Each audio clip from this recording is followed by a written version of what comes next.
तो क्या हाल है दोस्तों। देखिए हमारा जो एफसीआरए वाला बिल था ना, सरकार के पास में बहुमत थी भी इसको पास कराने की, लोकसभा से भी और राज्यसभा से भी, पर तब भी ये बिल जो है पास नहीं कराया गया। और ऐसा भी नहीं है कि जो मॉनसून सत्र है इसमें कोई काम होते हुए ना दिखाओ। टोटल आप ये समझो 12 बिल जो है ना वो पास हुए इस बार पार्लियामेंट से। साथ ही साथ जो हमारा एफसीआरए वाला बिल था ना, सरकार ने इसको भेज दिया जॉइंट पार्लियामेंट्री कमेटी को। अब बहुत सारे लोग ना इस देश में खुश हो रहे हैं, उनको लग रहा है कि भैया जेपीसी में बिल चला गया तो कानून बन गया। ऐसा बिल्कुल भी नहीं है। कोई बिल एफसीआरए बिल की बात करे, कानून तब बनता जब सरकार इसे लोकसभा से भी पास कराती, राज्यसभा से भी, और फिर प्रेसिडेंट उस पर साइन कर देते। तो आखिर क्या वजह थी, किस वजह से सरकार चूक गई? क्या ये अमेरिका का प्रेशर था या क्या जो ऑपोजिशन पार्टीज के प्रेशर में सरकार आ गई जिस वजह से इस बिल को सरकार ने रोक दिया? तो इसी मुद्दे पे हम लोग इस वीडियो पर चर्चा करेंगे। मेरा नाम है तुषार मेहरा और आप देख रहे हैं जियो राष्ट्र। सबसे पहले अगर हम रीजन समझे, अगर देखा जाए, जो बहुत लोग कह रहे हैं कि ऑपोजिशन पार्टीज ने बहुत ज्यादा प्रोटेस्ट करा, पार्लियामेंट नहीं चलने दिया, इस वजह से सरकार जो है बैकफुट पे आ गई, उन्होंने बिल को पास नहीं कराया। अगर ये रीजन सही होता, वैलिड होता, फिर जो 12 बिल जो सरकार ने पास करवा दिए इस मॉनसून सत्र में 20 जुलाई से 13 अगस्त के बीच में, वो भी ना पास हो पाते। तो इसका मतलब है ऑपोजिशन पार्टीज वाला जो रीजन है ना वो इतना बड़ा नहीं है। अगर हम एक बार वो देखें कि बीजेपी पार्टी के पास में कितनी सीट्स हैं इस समय पे लोकसभा में, तो लोकसभा में अगर बीजेपी और उनकी जो सहयोगी पार्टी है जिनको एनडीए बोला जाता है, उनकी सीटें देखें तो कितनी है, 318। और इस बिल को पास कराने के लिए कितने भैया मेंबर चाहिए थे? अगर ऑपोजिशन जो कांग्रेस है और जितनी भी विपक्ष पार्टी अपने सारे सांसदों को बुला भी लेती संसद में, तब भी 272 प्लस में ना ये बिल जो है पास हो जाता। और एनडीए के पास में, सरकार के पास में कितने, 318, और यही राज्यसभा में भी आसानी से पास हो जाता। तो सरकार के मन में कुछ तो चला होगा भाई, कि उन्होंने इस बिल को जो है बोला होगा कि अभी इसको ठंडा करो, इस मामले को, इसको भेज दो भैया कहां पे, जेपीसी में भेज दो, बाद में देखा जाएगा। तो इसके प्रमुख जो है ना, मुझको 3-4 कारण जो है वो समझ में आ रहे हैं कि क्यों सरकार ने इसको पास नहीं कराया। पहला रीजन जो समझ में आ रहा है वो है हमारे भैया देश का नॉर्थ ईस्ट, ठीक है, जो नॉर्थ ईस्ट रीजन है वो। अब आपको पता होगा नॉर्थ ईस्ट में टोटल हमारे 3 राज्य ऐसे हैं जहां पर क्रिश्चियन कम्युनिटी जो है ना वो आपकी मेजोरिटी में है। कौन कौन से 3 राज्य कौन से हैं? एक है नागालैंड, एक है मिजोरम और एक हो गया आपका मेघालय। अगर इस मैप में देखोगे तो नागालैंड दिखेगा, मिजोरम दिखेगा और तीसरा दिखेगा आपको मेघालय।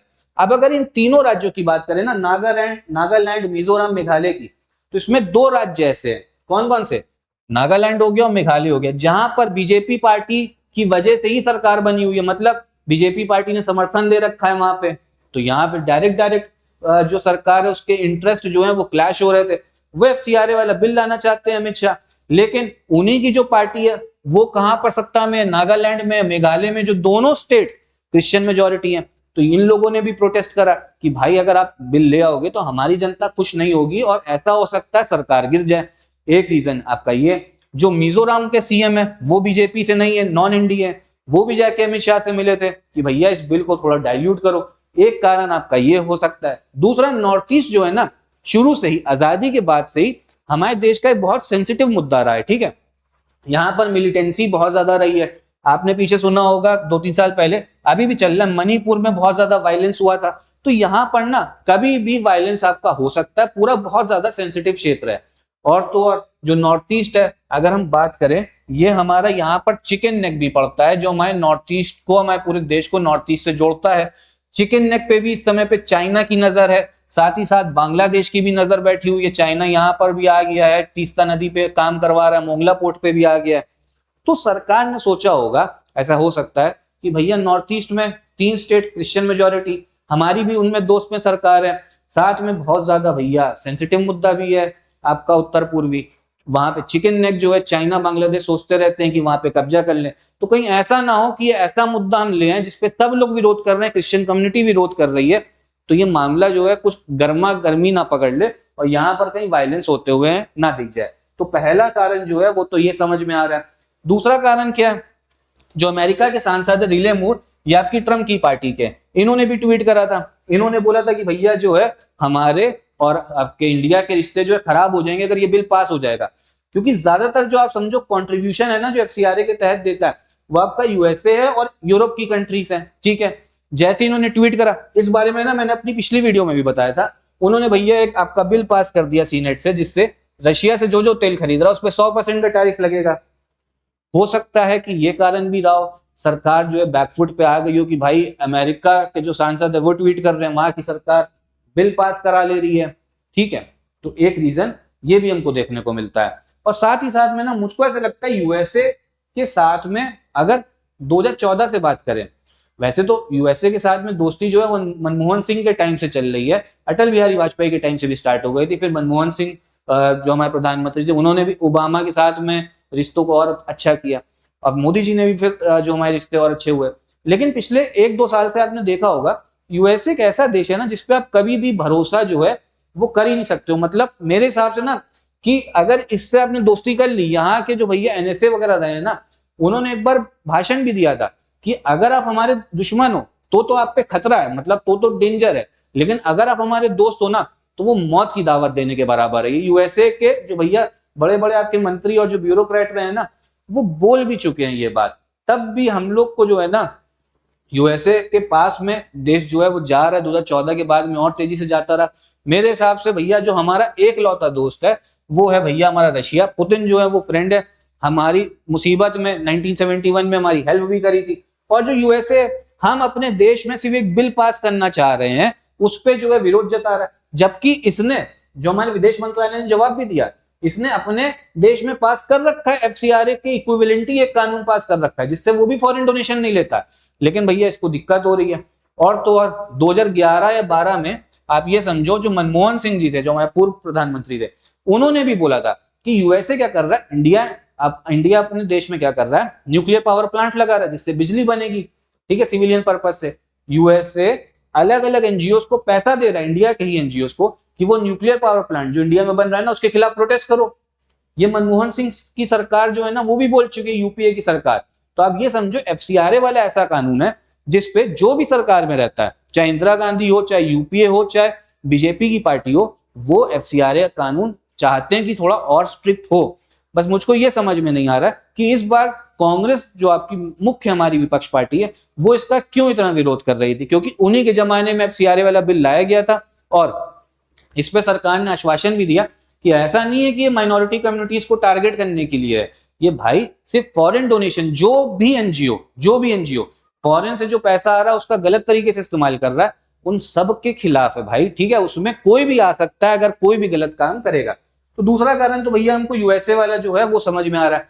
तीसरा कारण मैंने ये भी पिछली वीडियो में बताया था कि भैया डीलिमिटेशन वाला बिल जो है, सरकार का जो प्रमुख मुद्दा है वो है परिसीमन वाला बिल और महिला आरक्षण वाला बिल, जो पास नहीं हो पाया था अप्रैल में, क्योंकि इसमें सरकार को कितने वोट चाहिए, 352। तो सरकार क्या कर रही है ना, और इनके पास में लोकसभा में है कितने, 318। तो सरकार का ये सोचना है कि भैया हम एक बार इन दो पार्टियों का समर्थन ले ले, डीएमके भी समर्थन में आ रही है और आपका शरद पवार की जो एनसीपी वो भी समर्थन में आ रही है, इनका समर्थन लेके डीलिमिटेशन वाला बिल जो है ना उसको एक बार हम पास करवा दें, ठीक है, वो पास हो जाए, संविधान संशोधन हो जाए, उसके बाद में क्या करेंगे, हम जो एफसीआरए वाला बिल है वो हम पास करवाते रहेंगे और आसानी से उस पे जो है काम हो जाएगा।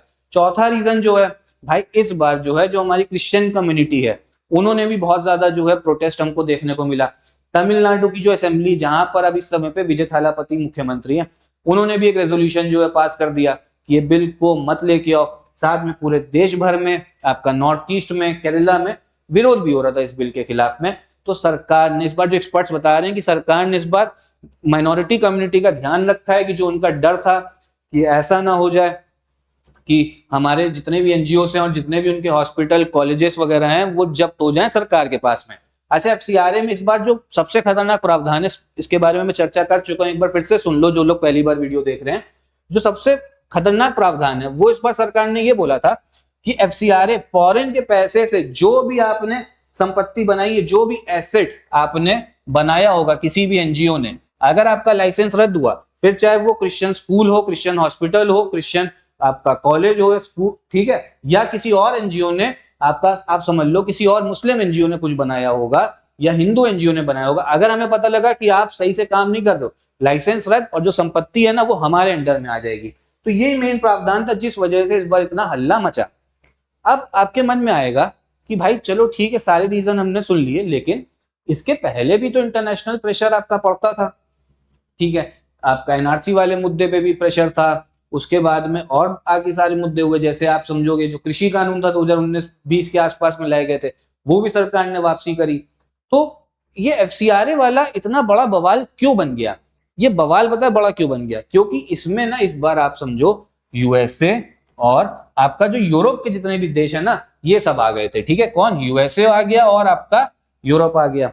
जो आपका जेनजी प्रोटेस्ट हुआ था, अब देखो जेनजी प्रोटेस्ट ऐसा नहीं है कि वो गलत था, ठीक है, बहुत से लोगों ने उस प्रोटेस्ट को भी गलत बोला, लेकिन अगर आप उसको रिलेट करोगे कि साउथ एशिया, दक्षिण एशिया में जितने भी देश हैं, नेपाल में हुआ सरकार हटी, बांग्लादेश में हुआ सरकार हटी, इंडिया में हुआ सरकार ने संभाल लिया, ठीक है। जो हमारे चाणक्य हैं उन्होंने इस चीज को संभाल लिया कि भैया हाँ रिजिग्नेशन दे दो, बच्चों की जो है जायज डिमांड लग रही है, जिनको दिक्कत है तो हम रिजिग्नेशन धर्मेंद्र प्रधान से ले लेते हैं। लेकिन इसमें एक कड़ी जो है, जो बाकी जो सिक्योरिटी वाले लोग हैं उन्होंने ये भी जोड़ी कि हर जगह पे अगर जेनजी प्रोटेस्ट कर रहा हो, इंडिया में भी करवाया जा रहा है, कहीं ऐसा तो नहीं होगा नहीं, लेकिन ऐसा हो सकता है आगे फ्यूचर में भी कोई पैसा एफसीआरए के तहत दे दे और फिर उनको प्रोटेस्ट करवा दे, तो ये भी पॉसिबिलिटी थी।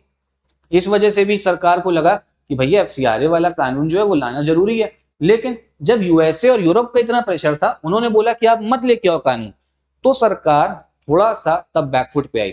अब एक जो सवाल जो मेरे मन में भी था और जो बहुत सारे लोग पूछ रहे थे, तो अगर क्या कहते हैं सरकार के पास में वोट था, मतलब ऑर्डिनरी मेजोरिटी से बिल पास होना था, तो पास करवा दिया होता, क्या दिक्कत थी? क्यों नहीं पास करवाया? ठीक है, विपक्ष पार्टी अपना चिल्ला रही थी और सरकार चाहती तो पास भी करवा सकती थी, विपक्ष पार्टी चिल्लाती रहती। बस दिक्कत यहाँ पे पता क्या थी?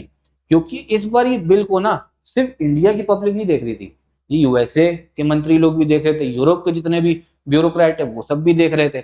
और इस बार अगर ये बिल जो है वो सही से पास ना होता, मतलब बिना चर्चा के पास हो जाता, तो ये सारे देश क्या करते, इंडिया की जो डेमोक्रेसी वाली रैंकिंग है ना, कि यहाँ पे डेमोक्रेसी सही से नहीं है, यूएसए के पास में सिर्फ एक ही चीज होती है कि उसको किसी भी देश में जो है कुछ हलचल पैदा करनी हो, वो बोल देगा कि भैया वहां पे लोकतंत्र जो है ना सही से काम नहीं कर रहा। तो यूएसए ये भी बोल सकता था तब कि भैया देखो यहाँ पे डेमोक्रेसी सही से फंक्शन ही नहीं कर रही है, चर्चा ही नहीं हुई किसी बिल पे और इन्होंने पास करवा दिया। तो मुझे ऐसा समझ में आता है कि यही मुख्यतः जो है 3-4 वजह रही होंगी। पहला जो है आपका वो नॉर्थ ईस्ट वाला एक रीजन हो गया, ठीक है, नॉर्थ ईस्ट वाला हो गया। दूसरा आपका यूएसए वाला, आप समझ सकते हैं यूएसए का प्रेशर था, यूरोप का था जो इंटरनेशनल प्रेशर है। तीसरा भैया जो क्रिश्चियन कम्युनिटी है उनका बहुत ज्यादा जो है हमको प्रोटेस्ट देखने को मिला है। और चौथा जो है हमारा जो विपक्ष पार्टी है, इन्होंने भी प्रोटेस्ट करा, जो डिलिमिटेशन वाला बिल है ना, जिसमें बाकी विपक्षी पार्टियों को अपने साथ में मिलाना और जो डिलिमिटेशन का बिल है उसको पास कराना है। तो यही मुख्यतः 4 वजह जो है समझ में आ रही हैं। अब मेरे हिसाब से भाई सरकार को ना ये बिल पास करा देना चाहिए था, क्योंकि देश जो है ना इसका बहुत समय से इंतजार कर रहा था। ऐसा नहीं है कि भाई ये बिल अभी आया अभी चिंगारी बना, मार्च से इसकी बात हो रही है, 4 महीने से इसके बारे में हम लोग चर्चा सुन रहे हैं और पूरा देश चाहता था कि ये बिल पास हो। क्योंकि फॉरेन से जो भी पैसा आ रहा है ना, अगर कोई अच्छे काम के लिए आ रहा है, किसी पे शिक्षा के काम के लिए आ रहा है, गरीबी हटाने के लिए आ रहा है, तो उसको वेलकम है, पैसे को वेलकम है। लेकिन अगर आप ये सोचो कि वो पैसा आए और यहाँ पर आप प्रोटेस्ट करवाओ हमारे इंफ्रास्ट्रक्चर प्रोजेक्ट के लिए, हमारी इकोनॉमी पे खतरा बनो, आप ऐसा भी हो सकता है कि फॉरेन से पैसा आया, भाई यूएसए वगैरह के लिए 10,000 करोड़ कितना बड़ा अमाउंट है, कुछ नहीं, उनकी इकोनॉमी के हिसाब से पीनट है, चिल्लड़ है, उनके बराबर है। वो 10,000 करोड़ भारत में भेज दे और यहाँ पे सांसदों को खरीद लिया जाए, सरकार बदल जाए, विपक्ष की पार्टी की सरकार आ जाए बिना किसी वोटिंग के, ये भी पॉसिबिलिटी है उस पैसे से। तो मेरे हिसाब से ना एफसीआरए वाले बिल को सरकार को पास कराना चाहिए, किसी प्रेशर के बारे में सोचना नहीं चाहिए, क्योंकि इंडिया जो है एक सॉवरेन कंट्री है, हम अपने डिसीजंस जो है खुद ले सकते हैं। बाकी रही बात जो विपक्ष पार्टी है और जो क्रिश्चियन कम्युनिटी है, उनको अगर किसी चीज की शिकायत है तो वो सरकार उस पे अगर कोई आपका प्रोविजन ऐसा है जिसको डाइल्यूट करने की जरूरत है तो वो करा भी जा सकता है। जैसे एक रेट्रोस्पेक्टिव वाला मामला था कि पुरानी जो संपत्ति है ना उसको जब्त नहीं करेंगे अगर लाइसेंस रद्द हो गया, अब जो नए तरीके से बनेगी ना 2026 से, उसी पे प्रावधान जो है लागू होंगे। अब आप बताइए आपकी क्या राय है इस मुद्दे को लेके, क्योंकि मेरे अंदर भी थोड़ी ना निराशा है कि ये बिल जो है वो पास नहीं हुआ। एक बार आप अपनी राय कमेंट बॉक्स में जरूर बताइएगा कि आपको कैसा लग रहा हो, सरकार को पास क्यों नहीं सरकार ने पास कराया, मतलब सरकार को करा देना चाहिए था पास यार। अब मैं भी क्या बताऊं, मतलब मुझे भी समझ नहीं आ रहा कि ये क्या हुआ है, क्योंकि मैं भी उम्मीद लगा के बैठा था कि पास जो है हो जाएगा। तो यहीं पे चलिए हम लोग अपनी वीडियो भी खत्म करते हैं। बाकी चैनल पे अगर आप पहली बार आए हो तो सब्सक्राइब एक बार चैनल को जरूर कर लेना और वीडियो को लाइक भी कर लेना।